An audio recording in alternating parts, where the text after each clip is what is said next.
បាទជំរាបសួរពុកម៉ែបងប្អូនថ្ងៃនេះចេញ2ក្បាលមិនថ្ងៃហ្នឹងឯងថ្ងៃនេះចេញ4 5ក្បាលហើយតែអងល្ងាចនេះភ្ញៀវកំងម៉ោង6 កន្លះទៅម៉ោង7ចេញ2ក្បាលទៀតហើយបងប្អូន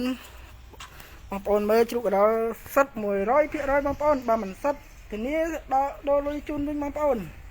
បាទភាគរបស់ជ្រូកកដល់ដូចបងប្អូនដឹងស្រាប់ហើយគឺចំោះស្រួចជាតូចហើយជើងទូចកន្ទុយវែងអ្វីដែលសំខាន់គឺរូបរាងវាគឺដូចកដោលមកបងប្អូនមើលគាត់តែមើលគាត់ឈ្ងុយទេបងប្អូនគាត់តិចមើលគាត់សលេងលន់ដូចឋានប្អិនប្រមមកកុំមកជិះមើលមកថាមិនម៉ៃបងប្អូនកក់ទុកឲ្យហើយបងប្អូនកក់ទុកឆេងមេងឲ្យហើយបងប្អូនតន់តម្លៃពិសេសបងប្អូន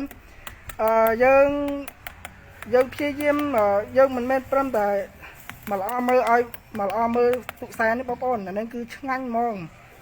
សែនហើយគឺឆ្ងាញ់ហ្មងបានទាំងបងបានទាំងអ្នកដែលចែកឋានទៅឲ្យឆ្ងាញ់ហើយនឹងក៏បានទាំងអ្នកដែលហូបទៅក៏ឆ្ងាញ់ទាំងអស់គ្នាបងប្អូនអញ្ចឹងបងប្អូនត្រូវការបងប្អូនអាចតម្លាក់លេខទីតាំងឬក៏ inbox ចូលเพจបងប្អូនបាទអរគុណច្រើនជំរាបលា